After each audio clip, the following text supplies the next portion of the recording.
وَلَقَدْ يَسَّرْنَا الْقُرْآنَ لِلذِّكْرِ فَهَلْ مِن مُّدَّكِرٍ، اور ہم نے قرآن کو سمجھنے کے لیے آسان کر دیا ہے، تو کوئی ہے کہ سوچے سمجھے۔ دینی و فقہی معلومات اور تفسیر قرآن کے لیے مفتی Muhammad Azam Bakhtiyar YouTube channel subscribe کریں، ویڈیو شیئر کریں اور بیل آئیکن دبانا مت بھولیے تاکہ ہماری نئی آنے والی اپڈیٹ آپ کو ملتی رہے۔ السلام علیکم ورحمۃ اللہ وبرکاتہ۔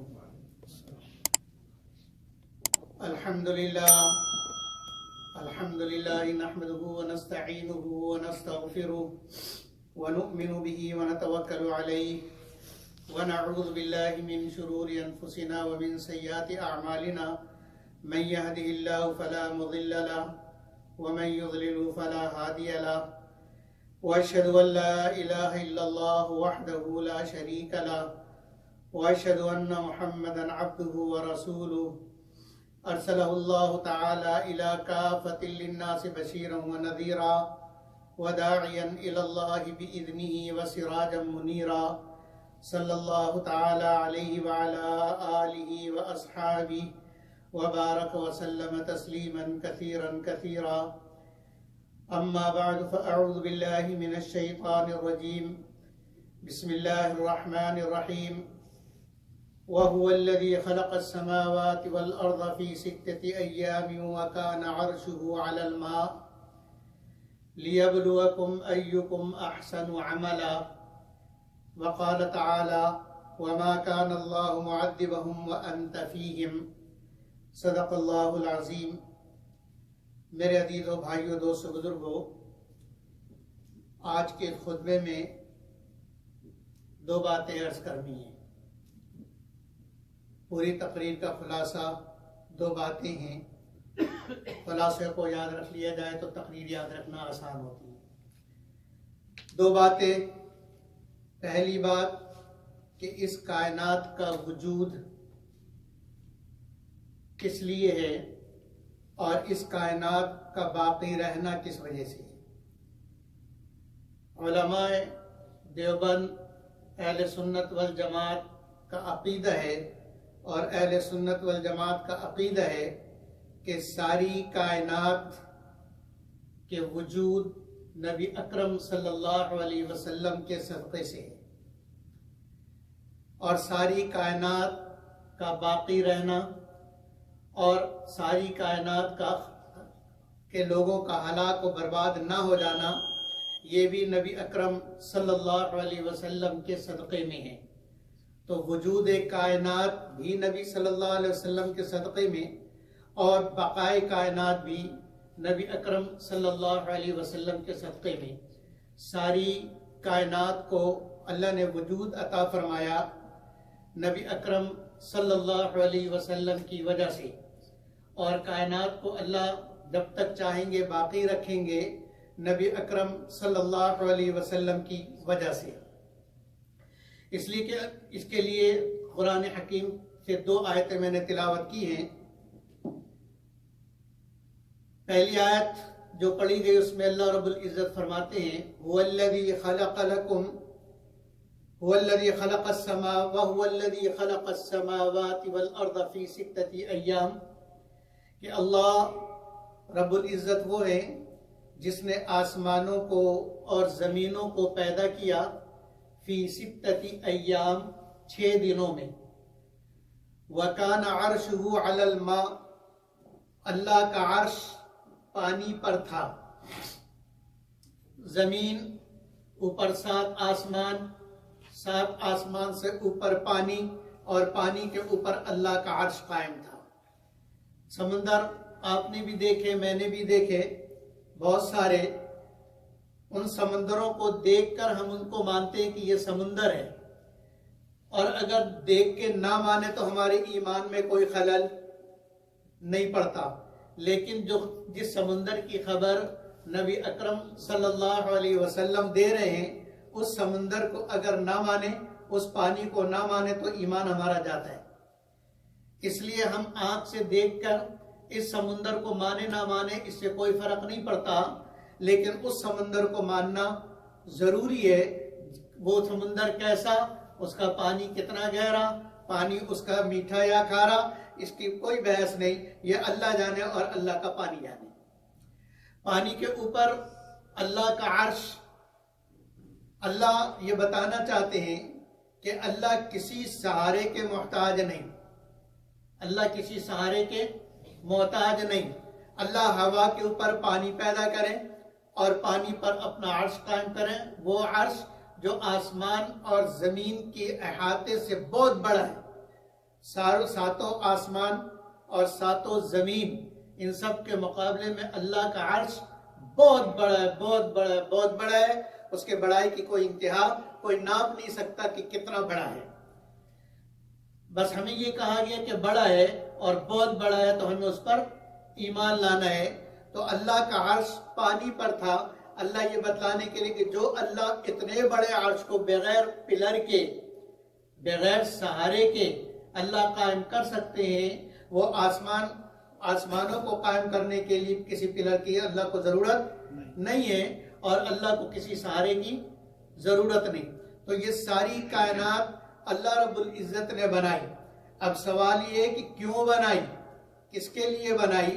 آگے اللہ رب العزت خود جواب دیتے ہیں کہ یہ ساری کائنات اور ساری کائنات کا نظام، اور سورج کا نکلنا اور غروب ہونا، اور چاند کا نکلنا اور غروب ہونا، ستاروں کا نکلنا اور ڈوب جانا، بارش کا ہونا اور ہواؤں کا چلنا، اور سمندر کا بہنا اور ہواؤں کا بہنا، یہ اللہ رب العزت کی حکمت اور اللہ رب العزت کے حکم سے ہے۔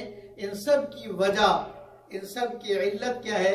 فرمایا لِيَبْلُوَكُمْ أَيُّكُمْ أَحْسَنُ عَمَلًا، تاکہ اللہ یہ دیکھنا چاہتا ہے، اللہ یہ دیکھنا چاہتا ہے کہ تم میں سب سے اچھے عمل والا کون ہے، سب سے اچھا عمل والا کون ہے۔ اب سب سے تو کائنات کو بننے کی وجہ وہ ہے جس کا عمل سب سے اچھا ہے، تو سب سے اچھے عمل والا اصل وجہ کائنات ہے۔ اصل وجہ کائنات کون ہے؟ جس کا عمل سب سے اچھا۔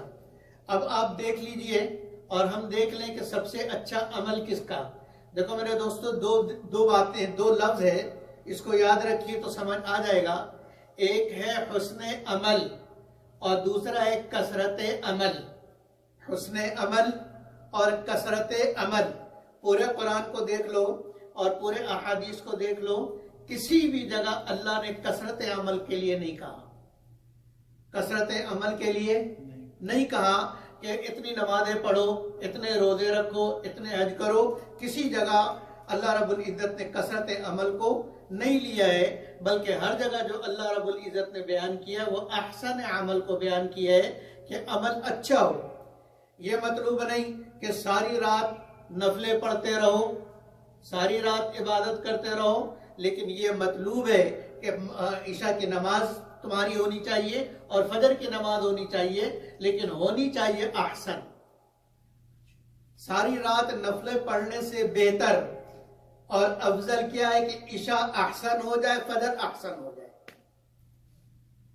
عشاء احسن، فجر احسن، تو ساری رات عبادت کا ثواب خود بخود مل گیا، عبادت کا ثواب۔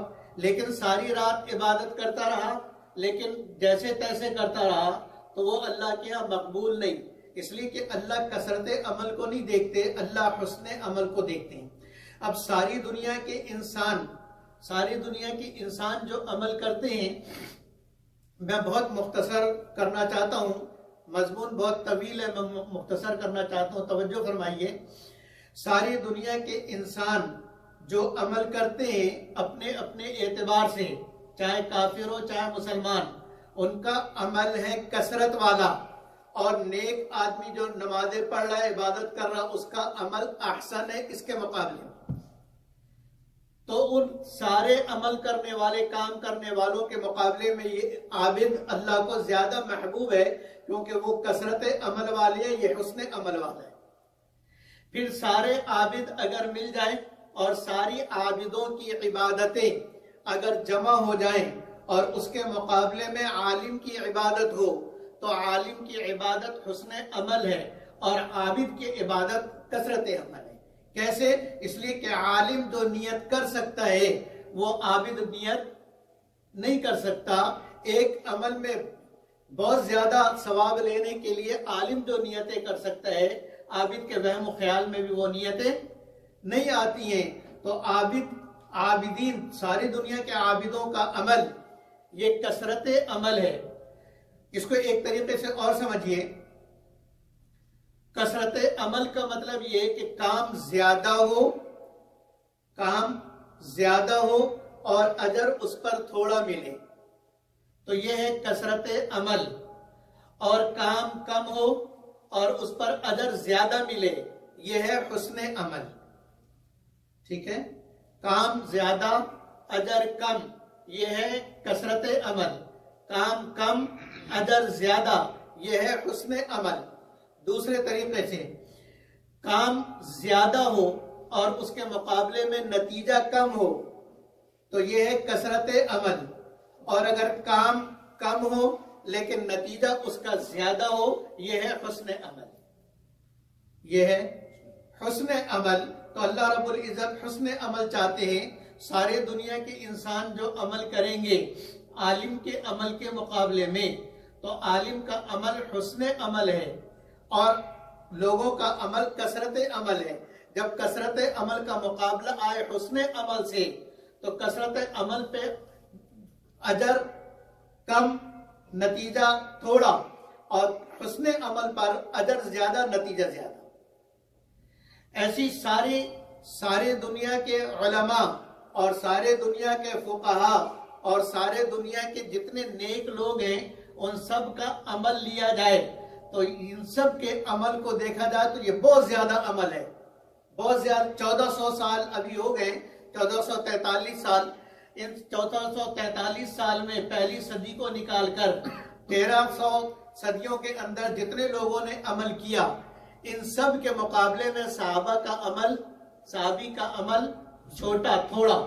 صحابی کا عمل تھوڑا، لیکن یہ 13 صدیوں پہ پھیلی ہوئی امت، ان کا سارا عمل یہ ہے کثرت عمل. لیکن صحابی کا جو عمل ہے وہ حسن عمل ہے.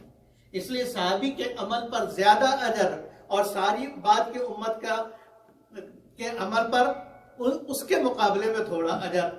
اسی لیے نبی اکرم صلی اللہ علیہ وسلم نے ارشاد فرمایا کہ بعد کی امت اگر احد پہاڑ کے برابر سونا صدقہ کرے، بعد کی امت احد پہاڑ کے برابر سونا صدقہ کرے، اخلاص کے ساتھ، دکھاوے کے لیے نہیں، اخلاص کے ساتھ اللہ کے راستے میں سونا صدقہ کرے، اور میرا صحابی 1 کلو جو صدقہ کرے تو وہ احد پہاڑ کے برابر سونا صدقہ کرنا میرے صحابی کے 1 کلو اور ایک سیر گندم کے بدلے میں اور جو کے بدلے میں نہیں ہو سکتا.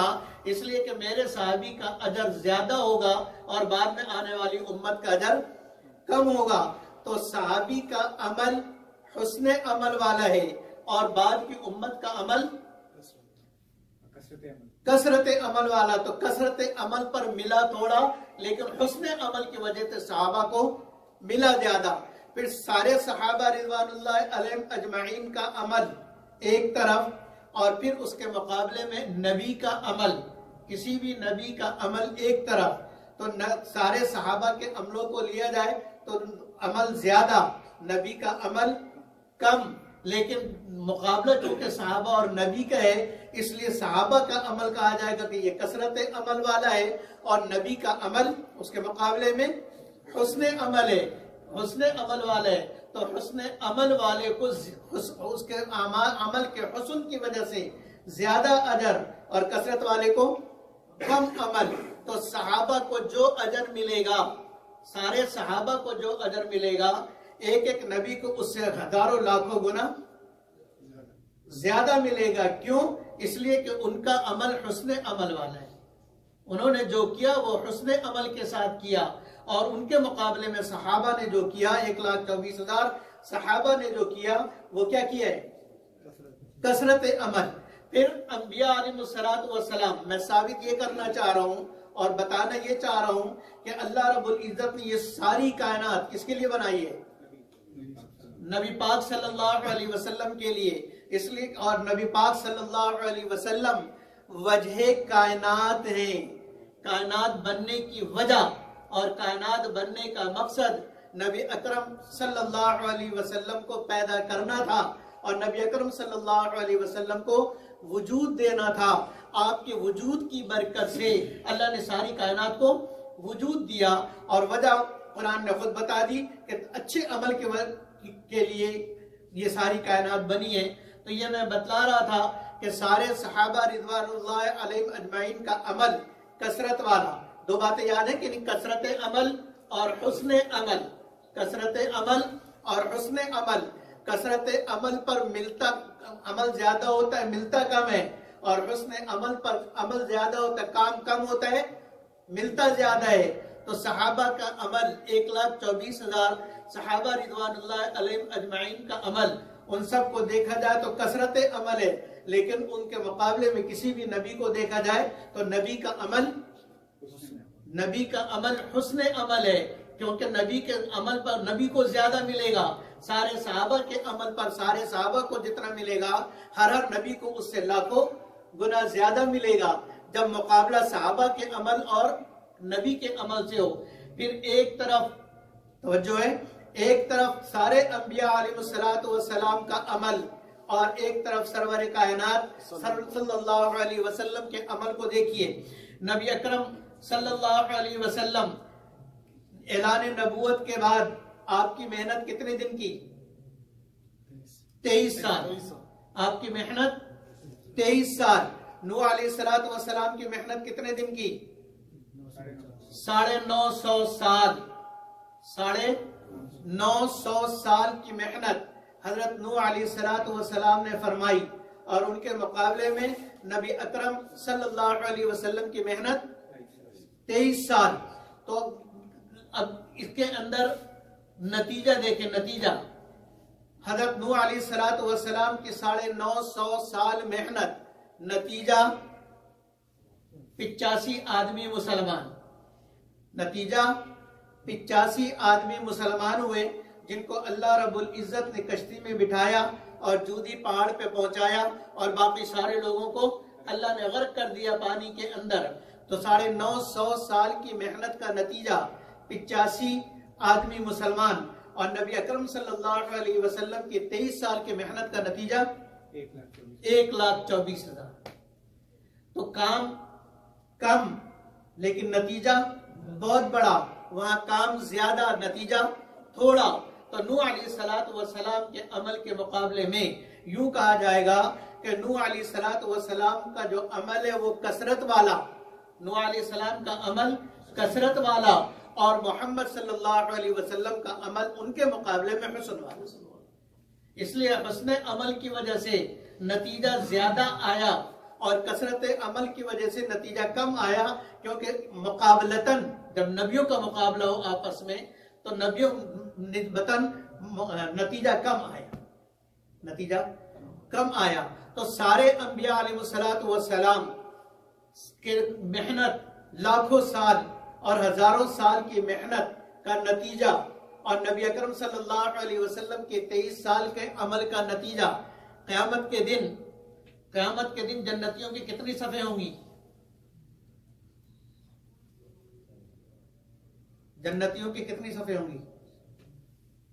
120 صفیں ہوں گی جنتیوں کی، 120 صفیں ہوں گی جنتیوں کی جو جنت میں جائیں گے، اور اس میں 80 صفیں ہوں گی اس امت کی، 80 صفیں ہوں گی اس امت کی، امت محمد صلی اللہ علیہ وسلم کی صفیں 80، اور سارے انبیاء علیہ السلام کی امتوں کی صفیں 40۔ تو سارے نبیوں کی محنت کا نتیجہ 40 صفیں، سارے نبیوں کی لاکھوں سال کی محنت کا نتیجہ 40 صفیں، اور نبی اکرم صلی اللہ علیہ وسلم کے اکیلے کی محنت 23 سالہ محنت کا نتیجہ 80 صفیں۔ تو نبیوں کے مقابلے میں نبی اکرم صلی اللہ علیہ وسلم کے عمل کو کہا جائے گا کہ سارے انبیاء علیہ السلام کثرت والے، اور ہمارے محمد صلی اللہ علیہ وسلم ان کے مقابلے میں حسن والے اور حسن عمل والے. اور قرآن یہ کہتا ہے کہ جس کا عمل سب سے اچھا ہے وہ اللہ دیکھنا چاہتے ہیں. تو کائنات کی وجہ، کائنات کو اللہ نے بنایا لیبلوکم ایکم احسن عملا. تو سارے انبیاء علیہ السلام کے مقابلے میں ساری دنیا کے انسان سے چلیے، ساری دنیا کے انسانوں کے مقابلے میں نیک آدمی، عابد آدمی کا عمل حسن والا، احسن عملہ والا. پھر سارے عابدین کے مقابلے میں کسی نیک اور باشرہ عالم جو دین پر عمل کر رہا ہو وہ عالم حسن عمل والا. اور سارے علماء اور سارے عابد مل جائیں وہ کثرت عمل والے. ان کے مقابلے میں صحابی کا عمل ہو تو صحابی کا عمل حسن عمل والا. اور سارے صحابہ کا عمل مل جائے اور حضرت صدیق اکبر رضی اللہ عنہ کا عمل ایک طرف ہو تو سارے صحابہ کا عمل کثرت عمل والا، کثرت والا. اور حضرت صدیق اکبر رضی اللہ عنہ کا عمل حسن والا. پھر سارے صحابہ اور غمائے صدیق اکبر رضی اللہ عنہ کے ساری امت قیامت تک کی اور سارے صحابہ اور حضرت صدیق اکبر رضی اللہ عنہ ان سب کا عمل کثرت والا. ان کے مقابلے میں نبی کا عمل حسن والا، ان کے مقابلے میں نبی کا عمل حسن والا. اور پھر سارے انبیاء علیہ السلام، ساری دنیا کے انسان، سارے عابد، سارے زاہد، سارے اصفیاء، سارے اتقیاء، سارے اولیاء اور سارے علماء اور سارے مخلصین اور سارے صحابہ اور سارے تابعین جمع ہو جائیں اور سارے انبیاء علیہ السلام کا عمل یہ کثرت والا. ان کے مقابلے میں محمد الرسول اللہ صلی اللہ علیہ وسلم کا عمل حسن والا. دنیا کے اعتبار سے بھی اور آخرت کے اعتبار سے بھی آپ صلی اللہ علیہ وسلم کا عمل حسن والا.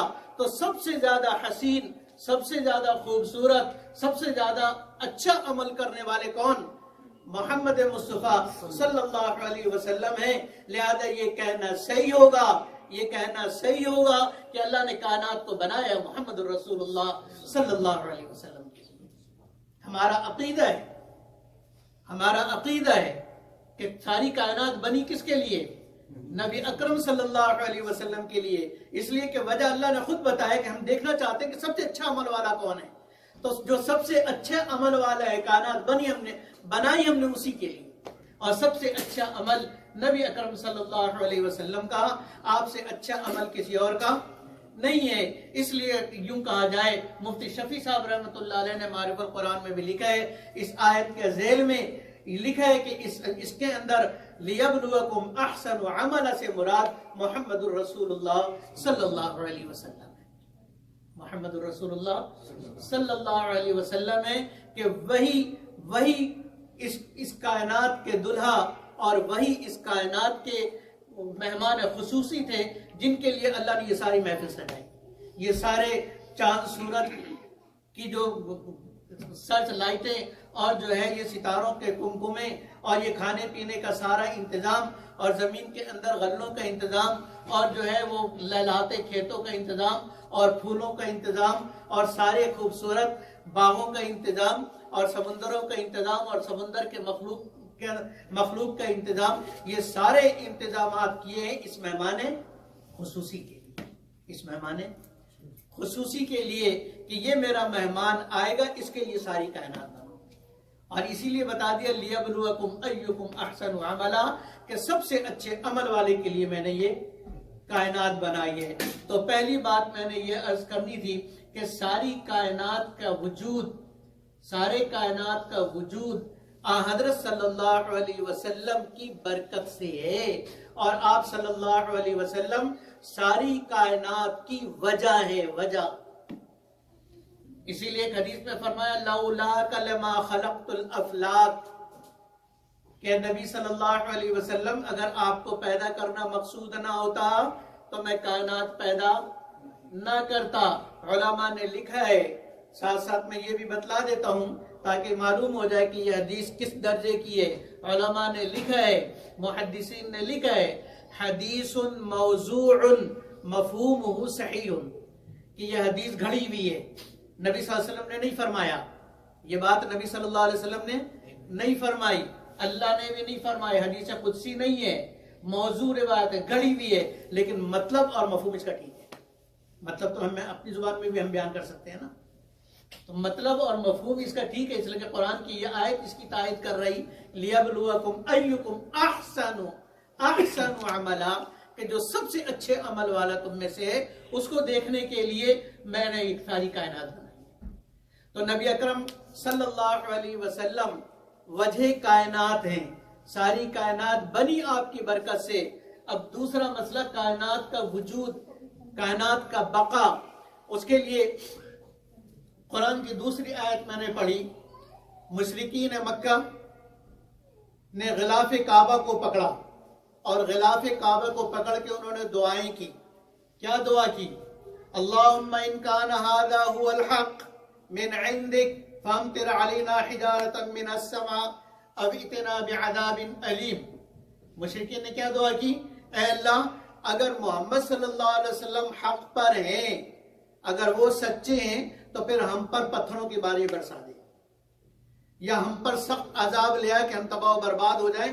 اگر محمد صلی اللہ علیہ وسلم سچ کہتے ہیں، لیکن ہم دیکھتے ہیں کہ کوئی پتھر کی بارش نہیں ہوئی اور کوئی عذاب ان پر نہیں آیا، تو مشرکین یہ کہہ سکتے تھے کہ دیکھو جی ہم حق پر ہیں، اسی لیے ہم پر کوئی عذاب نہیں آیا۔ اگر ہم حق پہ نہ ہوتے تو غلاف کعبہ پکڑ کے ہم دعائیں کر رہے ہیں، گڑ گڑا کر رو کر مانگ رہے ہیں، تو ہم پر پتھروں کی بارش ہو جانی چاہیے تھی اور ہم برباد ہو جانے چاہیے تھے، ہمیں تباہ ہو جانا چاہیے تھا، لیکن کوئی عذاب نہیں آیا، کوئی پتھروں کی بارش نہیں ہوئی، کوئی اللہ کی طرف سے بربادی کا حکم نہیں آیا۔ اس کا مطلب یہ کہ ہم حق پر ہیں، اس کا مطلب ہم حق پر ہیں۔ تو اللہ رب العزت نے قرآن کی آیت نازل کی اور صحابہ کو یہ بات بتلائی کہ تمہیں ان سے دبنے کی ضرورت نہیں، اور اے نبی صلی اللہ علیہ وسلم ان سے کہہ دیجئے کہ ان کے اوپر عذاب نہیں آیا۔ کیوں نہیں آیا؟ ان کے اوپر عذاب کیوں نہیں آیا؟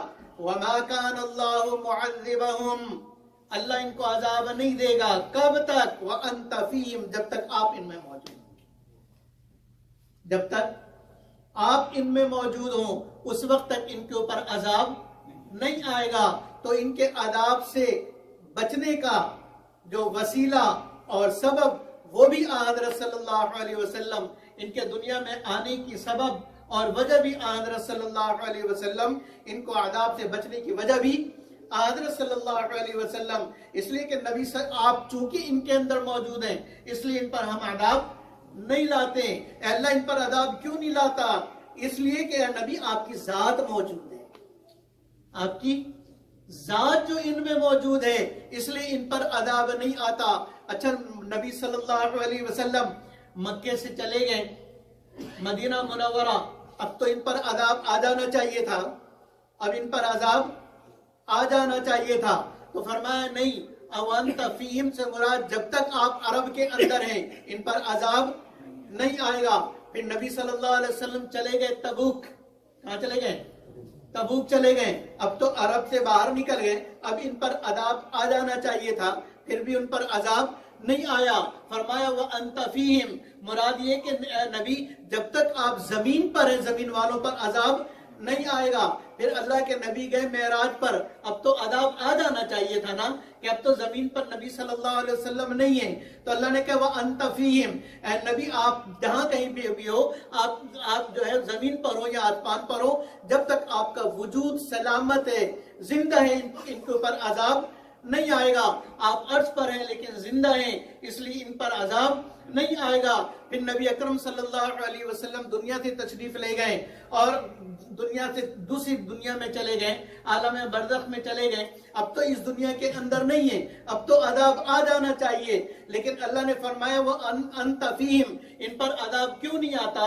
اے اللہ اب عذاب کیوں نہیں آتا؟ اس لیے نہیں آتا کہ وہ انت فیہم، آپ اس کے اندر موجود، ان کے اندر موجود ہیں، آپ کے وجود کی وجہ سے عذاب نہیں آتا، آپ کے وجود بابرکت کی وجہ سے ان پر عذاب نہیں آتا۔ اے اللہ دنیا میں نہیں، کہہ لیں گے نہیں، مفتی شفیع صاحب رحمۃ اللہ علیہ نے اس مسئلے کو حل فرمایا اور عجیب بات لکھی ہے، فرمایا کہ اللہ رب العزت کا قانون ہے، اللہ رب العزت کا قانون ہے کہ اللہ رب العزت کسی بھی نبی کی امت پر جب عذاب لاتے تھے اور عذاب نازل کرتے تھے تو عذاب سے پہلے اس نبی کو اس دائرے سے باہر نکال دیتے تھے.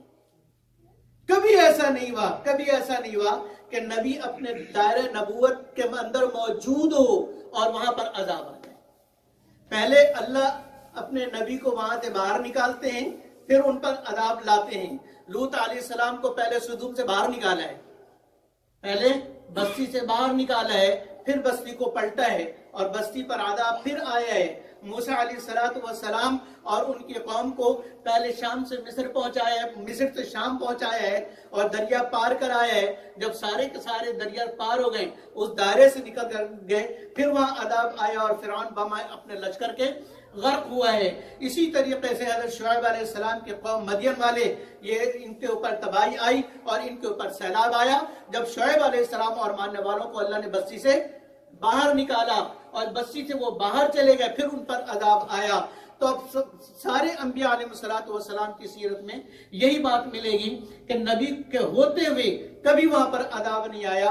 پہلے اللہ نے نبی کو اس دائرے سے نکالا ہے. جب نبی اپنے دائرہ نبوت، جس علاقے کے لیے اس کو نبی بنایا گیا، اس دائرے سے وہ باہر نکلا ہے، جب اس قوم کے اوپر عذاب آیا. اب قیامت تک ایسا مجموعی عذاب نہیں آئے گا جس سے ساری دنیا ہلاک ہو جائے، برباد ہو جائے.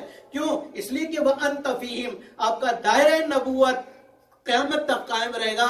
نہ آپ دائرہ نبوت سے باہر نکلیں گے، نہ ان پر عذاب آئے گا. نہ آپ اپنے دائرہ نبوت سے قیامت تک باہر نکلیں گے، نہ ان پر عذاب آئے گا. یہی ختم نبوت کی دلیل ہے کہ اگر نبوت ختم ہو چکی ہوتی اور نبی اکرم صلی اللہ علیہ وسلم کے بعد کسی اور نبی نے آنا ہوتا تو وہ جو دعائیں مانگی تھی، ہم پر پتھروں کی بارش ہو جائے اور ہم عذاب آ جائے، یا دنیا کے اندر کتنی نافرمانی، دنیا کے اندر اللہ کی کتنی نافرمانیاں ہیں، نبی اکرم صلی اللہ علیہ وسلم کی سنتوں کو کیسے مذاق اڑایا جا رہا، کتنا زنا، کتنی چوری، کتنے لوٹ مار، کتنا قتل و غارت گری اور کتنی حرام کاریاں ساری دنیا کے اندر عام ہیں.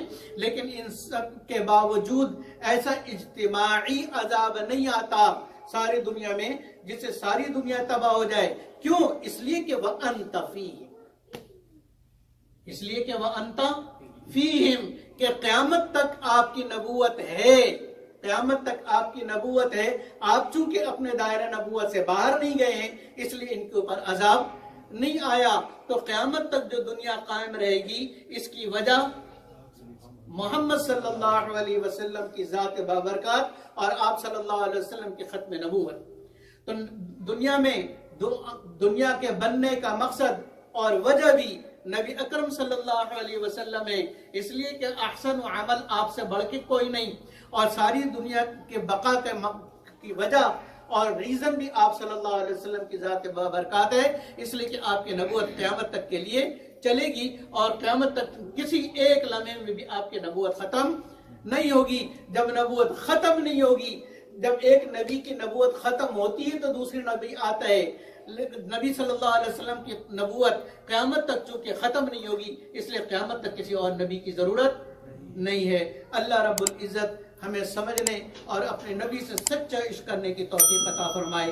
وآخر دعوانا ان الحمدللہ رب العالمین.